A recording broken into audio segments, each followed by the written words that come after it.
아이들에 대한 조치를 한 거에 대해서 죽여버리겠다, 사지를 찢어버리겠다, 20~30통씩 매일 전화를 해서 한 달 평균 3명의 아이가 학대로 숨지고 하루 평균 84건의 아동학대가 일어나고 아동학대의 77%는 부모로부터 벌어집니다. 친모의 학대 끝에 숨져 안매장된 여중생 친딸을 살해한 혐의로 매해 꾸준히 늘어나는 아동학대. 2001년에 비해 약 10배나 증가했습니다. 2017년 기준 아동학대 건수는 무려 22,000여 건.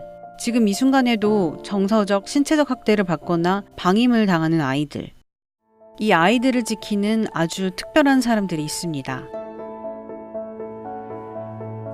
아동학대 신고가 들어오게 되면 이제 경찰과 함께 출동해서 아동학대 상황에 대해서 조사를 하고 거기에 따른 조치를 실시하고 아동에 대한 심리치료나 부모 교육이나 상담 등을 같이 진행하고 있습니다. 상담원 하면 흔히 떠오르는 이미지와 달리 아동보호 전문기관의 상담원들은 아이들을 지키기 위해 직접 현장으로 달려가고 다시 학대가 일어나지 않게 적극적으로 개입합니다.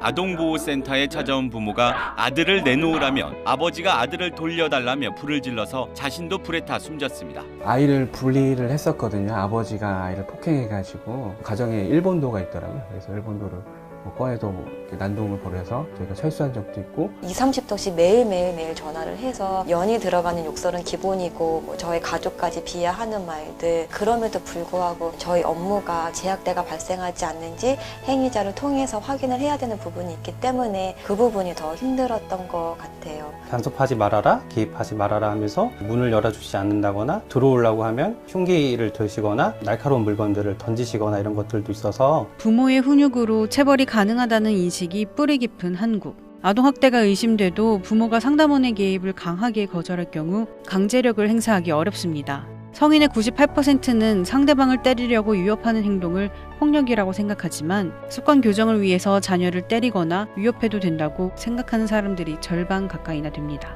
흔히들 많이 하시는 실수가 훈육이라는 이름으로 체벌을 하시는 건데요. 아동을 부모의 소유물로 여기고 체벌에 좀 관용적인 문화를 갖고 있기 때문에 아동학대 문제들이 많이 일어나고 있습니다. 실제로 아동학대를 목격한 248명 중 133명은 신고를 하지 않는다고 하는데요. 부모의 훈육은 상관할 일이 아니라고 생각하기 때문입니다. 이렇다 보니 관리 도중 부모로부터 다시 학대가 벌어지기도 합니다. 상담원들은 재학대를 막기 위해 최선을 다하지만 사람들의 인식 외에도 현실적인 제약이 또 있다고 합니다.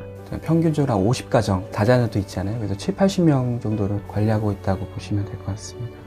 방임 가정이라고 하면 잘 시키고 잘 케어하고 있는지도 확인이 필요하잖아요. 뭐 그걸 이제 좀 보호자를 통해서 확인한다든지 직접 보지 못하면 좀 아쉬움이 있죠. 강도가 더 높은 가정을 더 자주 가게 되고 그러다 보니까 재학대가 발생했을 때 좀 발견하는 시점이 늦어지거나 아이들을 지키는 이 특별한 사람들의 평균 근무 연수는 2.8년, 말도 안 되게 짧은 기간이 말해주듯 상담원들이 겪는 폭력과 열악한 노동 환경은 이들을 점점 지치게 합니다. 정말 힘들 때는 그냥 울어버리기도 하고요. 저도 힘들지만 사실 옆에 있는 직원도 힘들거든요. 이야기를 통해서 조금 풀어가려는 것들이 많았던 것 같고요. 해결을 진행하는 과정에서 좀 여러 가지 법적인 문제도 있고 경제적인 대한 문제도 있고 그래서 온전히 내가 다 해결할 수 없음에도 불구하고 책임감들이 조금 좀 이제 힘에 부칠 때가 생기는 것 같고요. 저도 이제 상담을 통해서 도움을 받기도 하고. 그럼에도 상담원들은 아이들을 지킬 수밖에 없는 이유가 있다고 합니다. 아이를 2년간 학교를 안 보내고 소재지 파악도 안 돼가지고 그 사진 하나 가지고요 탐문을 해서 제 아이를 발견하고 보호를 했는데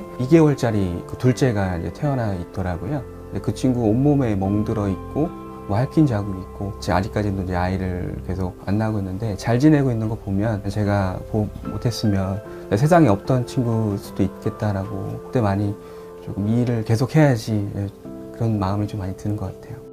며칠 전에 전화가 왔어요. 선생님 그때 만났던 누군데 기억하세요? 근데 당연히 기억이 안 나는 거예요. 그래서 선생님이 그때 저 이렇게 분리해주시고 도와주셔가지고 저 이렇게 지금 성인 돼가지고 잘 살고 있다고. 아, 내가 하고 있는 게 어떤 아이의 한 생명이든 한 아이의 그 인생이든 이런 걸 바꾸는 거에는 굉장히 컸구나라는 생각이 들어서 지금 하고 있는 지금 우리의 일이 전혀 헛되는 일이 하나도 없고 정말 잘하고 계시다라는 거. 그래서 사실 상담원 분들 모두 사실 좀 격려하고 좀 지지해드렸으면 좋겠어요.